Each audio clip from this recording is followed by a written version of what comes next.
Assalamualaikum warahmatullahi wabarakatuh. Bismillahirrahmanirrahim. Alhamdulillahirabbil alamin. Wassalatu wassalamu ala asrofil anbiya'i wal mursalin Sayyidina Muhammadin wa ala alihi wa sahbihi wa baraka wasallam. Amma ba'du. Alhamdulillah, kita bersyukur pada Allah Subhanahu wa ta'ala. Pada kesempatan kali ini kita masih diberikan rahmat Allah.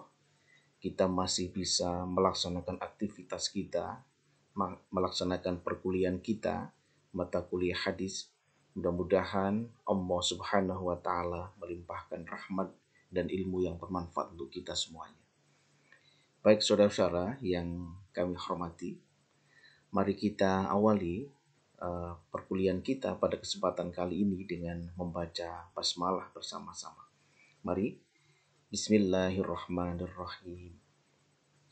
Baik saudara-saudara yang kami hormati, pada kesempatan kali ini kita akan melanjutkan mata kuliah kita, yaitu adalah hadis. Baik saudara, kesempatan kali ini bagaimana kita akan mengerti dan mendefinisikan secara terperinci apa itu hadis. Baik saudara, kita akan melihat bahwa apa sih definisi daripada hadis. Pengertian hadis yaitu adalah hadis secara harfiah berarti perkataan atau percakapan. Tentunya perkataan dan percakapan Nabi Muhammad SAW. Dalam terminologi Islam, istilah hadis ini berarti melaporkan atau mencatat sebuah pernyataan, ketetapan, dan tingkah laku dari Nabi Muhammad SAW. Inilah secara etimologi dan juga secara terminologi yang terkait dengan hadis. Baik menurut istilah ulama ahli hadis, hadis itu apa yang diriwayatkan oleh Nabi Muhammad SAW, baik itu berupa perkataan, baik itu perbuatan, ketetapannya. Kalau kita sebut adalah takriri, yaitu adalah ketetapan Rasulullah Muhammad SAW. Ini adalah menurut istilah para ahli hadis, yaitu adalah para ulama. Baik saudara, kita akan melihat bahwa dalam hadis ada yang namanya struktur hadis, yang saya sebut dengan struktural hadis. Secara struktur, hadis terdiri dari dua komponen utama, yaitu ada namanya sanad atau isnad, yaitu adalah rantai penutur atau perawi. Yang kedua adalah matan, yaitu adalah redaksi hadis. Dalam struktur hadis ini harus ada dua hal itu yang sangat penting. Sanadnya bagaimana, matannya atau redaksinya bagaimana. Baik, akan kita bahas secara menyeluruh setelah slide ini.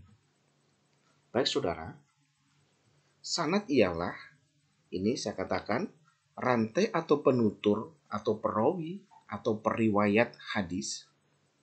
Sanad terdiri atas seluruh penutur mulai dari orang yang mencatat hadis dalam bukunya atau kitabul hadis hingga mencapai Rasulullah.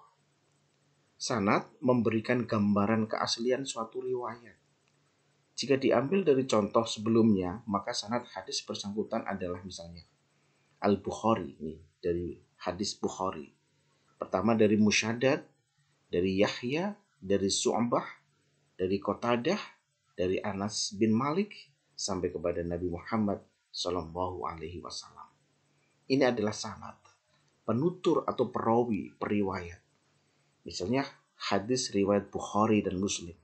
Bukhari dari mana? Dari Musyaddad, dari Yahya, dari Su'bah, dari Qatadah, dari Anas bin Malik, sampai kepada Nabi Muhammad SAW. Yang kedua adalah matan atau redaksi. Kita bisa melihat misalnya, contoh, dari Musyaddad mengabari bahwa Yahya sebagaimana diberitakan oleh Su'bah, dan dari Qatadah, dari Anas, dari Rasulullah Muhammad SAW, bahwa beliau bersabda, tidak sempurna iman seseorang di antara kalian sehingga ia cinta untuk saudaranya apa yang ia cinta untuk dirinya sendiri. Hadis riwayat Bukhari, Muslim. Nah, ini periwayat terakhir adalah dari Bukhari dan Muslim. Bukhari itu melihat dari Musyaddad, selanjutnya adalah dari Yahya, dari Su'bah, dari Qatadah, dari Anas sampai pada Rasulullah. Matannya apa?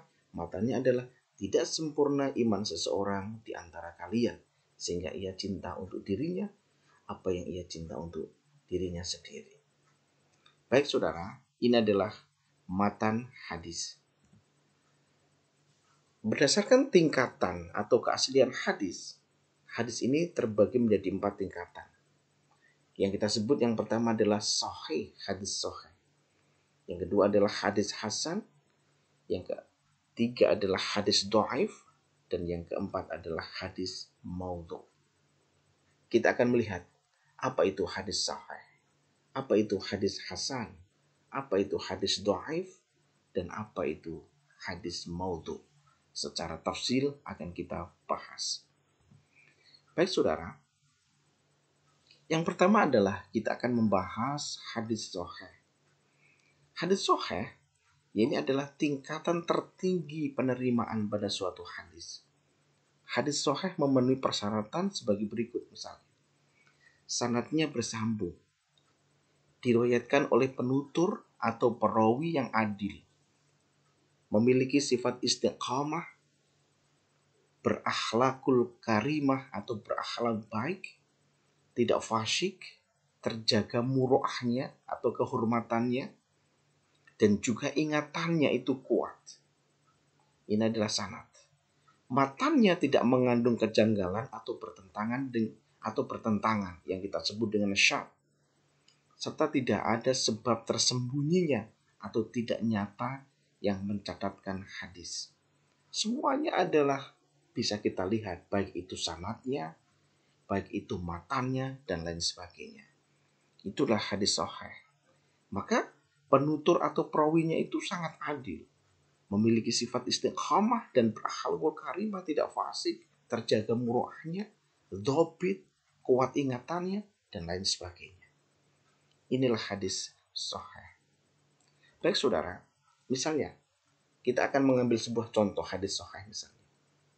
Hadatsana Ubaidillah ibni Musa, yaitu akhbirna Hamdalah bin ibni Abi Sufyan an Ikrimah bin Khalik an Ibnu Umar radhiyallahu anhu qala Rasulullah sallallahu alaihi wasallam. Nah, ini kita bisa melihat contoh ini. Contoh misalnya artinya telah menceritakan kepada kami Ubaidillah bin Musa. Jadi dari Ubaidillah bin Musa ia berkata, telah mengabarkan kepada kami Hamdalah bin Abi Sufyan dari Ikrimah bin Khalik dari Ibnu Umar radhiyallahu anhu. Ia berkata, telah bersabda Rasulullah Muhammad sallallahu alaihi wasallam. Nah, ini adalah perawi yang jelas. Jadi menceritakan dari Ubaidillah bin Musa, ia berkata, dia mengabarkan dari seorang sahabat yang namanya Hamdalah bin Abi Sufyan. Abi Sufyan dari Ikrimah bin Khalik, yaitu Ikrimah bin Khalik. Ikrimah dari mana? Dari Ibnu Umar radhiyallahu anhu. Ikrimah dan Ibnu Umar sangat dekat. Maka Umar berkata adalah ini sabda Rasul Muhammad sallallahu alaihi wasallam. Didirikanlah Islam itu atas 5 perkara. Syahadat bahwa tidak ada Tuhan selain Allah, Muhammad Rasulullah, mendirikan sholat, membayar zakat, berhaji, dan puasa dalam bulan Ramadan.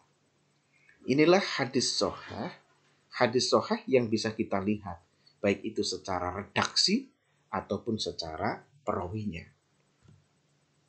Keterangannya kita bisa melihat misalnya, deretan kata-kata mulai dari hadatsana Ubaidillah ibni Musa, yaitu adalah sampai kepada qala Rasulullah sallallahu alaihi wasallam. Itulah yang dinamakan sanad.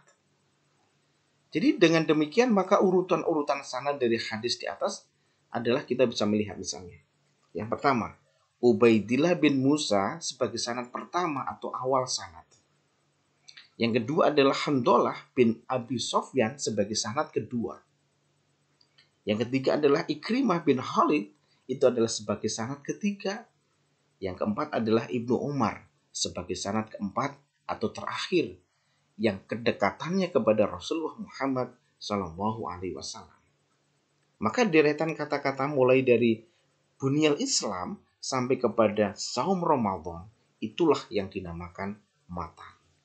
Nah, inilah saudara, maka ada sanad, ada matan. Sanadnya itu adalah sahih, matannya atau redaksinya itu juga realistik. Baik saudara, kita lanjutkan. Yang kedua adalah hadis hasan.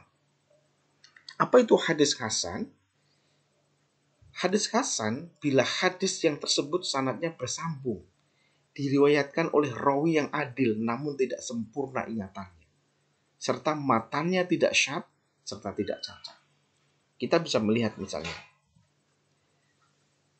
telah menceritakan kepada kamu Qutaibah, telah menceritakan kepada kamu Ja'far bin Sulaiman dari Abu Imran al-Jawni dari Abu Bakar bin Abi Musa al-Ash'ari, ia berkata, aku mendengar ayahku berkata, ketika musuh datang, Rasulullah Muhammad SAW bersabda, sesungguhnya pintu-pintu surga di bawah bayangan pedang.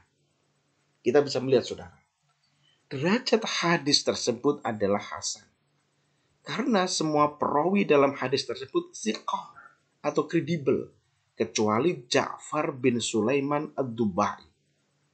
Inilah saudara. Maka disinyalir bahwa Ja'far bin Sulaiman ad-Dubai ini tidak thiqah. Ini tidak thiqah. Maka saya katakan thiqah itu adalah secara terminologi gabungan dari sifat, yaitu adil dan dhabit. Yaitu adalah adil dalam apapun, dan dhabit itu adalah kuat dalam hafalannya dan lain sebagainya. Inilah saudara, maka di situ ada satu atau dua perawi yang di situ disinyalir tidak dhabit, atau yang disinyalir tidak kredibel, tidak kredibel dan lain sebagainya. Inilah yang namanya hadits hasan. Yang ketiga, kita bisa melihat namanya hadis dhaif, yang kita sebut dengan hadis lemah. Ialah hadis yang sanadnya tidak bersambung, dapat berupa mursal, mu'alak, mudalas, munqati' atau mu'dal, yang diriwayatkan oleh orang yang tidak adil atau tidak kuat ingatannya, mengandung kejanggalan atau cacat. Inilah hadis dhaif. Maka kita bisa melihat dari hadis dhaif misalnya, ma akhrajahu Tirmidzi min tariq Hakim Asrami an Abi Tamimah al-Hujaimi an Abi Hurairah radhiyallahu anhu qala anna Nabi sallallahu alaihi wasallam man ata haidon au imra'atan fi tuburiha au kahuna faqad kafara biha anzala ala Muhammad. Baik saudara, apa yang diriwayatkan oleh Tirmidzi dari jalur Hakim al-Asrami dari Abi Tamimah al-Hujaimi dari Abi Hurairah dari Nabi Muhammad SAW. Barang siapa yang menggauli wanita haid atau seorang perempuan pada duburnya atau seperti ini, maka sesungguhnya ia telah mengingkari dari apa yang telah diturunkan kepada Nabi Muhammad SAW.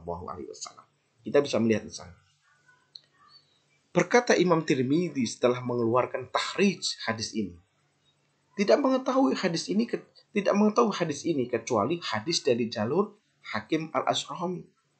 Kemudian hadis ini didhaifkan oleh Muhammad dari segi sanad, karena di dalam sanadnya terdapat Hakim al-Asrami. Sebab apa? Sebab didhaifkan pula oleh para ulama hadis. Berkata Ibnu Hajar mengenai hadis ini di dalam kitab Tahribut Tahdhib, hadis Hakim al-Asrami pada perawi tersebut adalah seorang yang bermuka dua, orang yang fasik. Maka ini adalah hadis yang dilewatkan oleh hadis yang lemah. Baik saudara, perawi-perawi hadis yang tidak bisa diterima itu adalah pendusta. Yang kedua adalah tertuduh dusta. Yang ketiga adalah fasik. Yang keempat adalah bid'ah. Yang kelima adalah kebodohannya. Yang selanjutnya adalah jelek hafalannya, tidak dhobit. Yang selanjutnya adalah lalai. Yang selanjutnya adalah menyelisihi yang istiqah. Dan yang terakhir adalah ucapan yang menipu. Nah, inilah perawi-perawi yang tidak bisa kita terima. Perawi-perawi yang tidak bisa kita jadikan sebuah rujukan dalam hadis. Baik saudara, yang terakhir adalah definisi hadis maudhu. Apa itu hadis maudhu? Menurut bahasa, maudhu itu merupakan isim maf'ul dari lafadz wadha'a, yang artinya adalah meletakkan. Sedangkan maudhu berarti sesuatu yang diletakkan atau sesuatu yang tidak digunakan. Hadis maudhu juga dikenal dengan hadis palsu. Kita lihat saudara. Hadis maudhu itu adalah huwa al-maghdhubun ala Rasulillah sallallahu alaihi wasallam min qaulin au fi'lin au takririn au nahwi dzalika andan. Hadis maudhu adalah hadis yang didustakan atas nama Rasulullah Muhammad sallallahu alaihi wasallam. Baik itu perkataan, perbuatan, ketetapan dan sebagainya secara sengaja. Ini sengaja amdan. Baik itu dikatakan dalam ini adalah perkataan Nabi, perbuatan Nabi, ketetapan Nabi.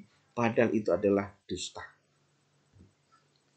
Maka hadis maudhu, bila hadis dicurigai palsu atau buatan seseorang, karena dalam rantai sanadnya dijumpai penutur yang memiliki kemungkinan berdusta atau berbohong. Maka saya katakan adalah ini, bagaimana cara mengetahui hadis maudhu? Baik saudara, kita melihat. Yang pertama adalah pengakuan rawi itu sendiri. Misalnya dari perawi itu mengatakan bahwa apa yang diriwayatkan ini adalah hadis maudhu. Itu artinya mengakui bahwa hadis tersebut adalah berasal dari dirinya sebagai seorang pembohong. Itu jelas maudhu.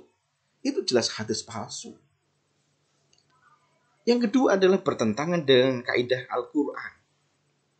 Hadis maudhu bisa diketahui dengan cara bagaimana isi dan makna hadis itu bertentangan tidak dengan hukum dan kaidah-kaidah Al-Quran. Kita bisa melihat misalnya contoh. Waladuz zina la yadkhulul jannah ila sab'ati abna.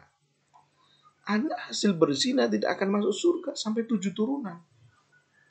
Hadis maudhu di atas seolah menjelaskan bahwa kesalahan seseorang akan berakibat fatal dengan tidak akan masuk surga sampai 7 turunan. Nah, tentu saja hal ini bertentangan dengan kandungan surah Al-Quran. Misalnya dalam surat Al-An'am ayat 164. Wala taziru waziratun wizra ukhra.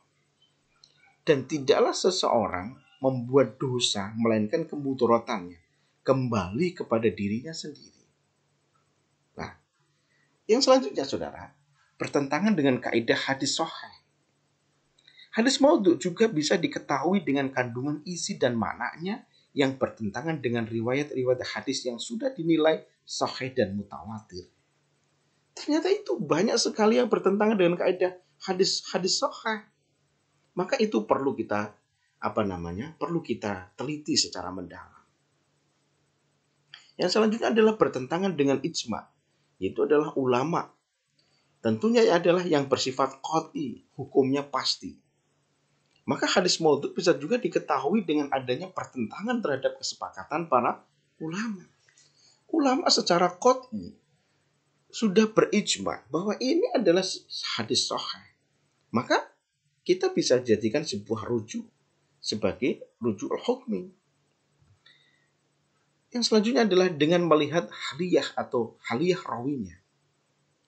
Misalnya pada zaman dulu, kebanyakan hadis maudhu adalah hadis yang dibuat oleh seseorang karena mengikuti keinginan hawa nafsu penguasa, atau ia ingin mendekati penguasa tersebut.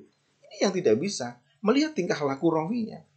Jangan-jangan dia menceritakan sebuah hadis, tapi hadis palsu, ingin mendekati para penguasa, atau karena politik penguasa. Itu yang tidak boleh. Yang selanjutnya, yang terakhir adalah kandungan makna hadis ekstrim, sangat kaku dan tidak rasional. Rasulullah SAW adalah tauladan bagi umat. Sehingga hadis-hadis yang datang dari Rasulullah pasti hadis-hadis dengan nuansa kemaslahatan dan kasih sayang kepada seluruh alam. Karena Rasulullah adalah rahmatan lil alamin.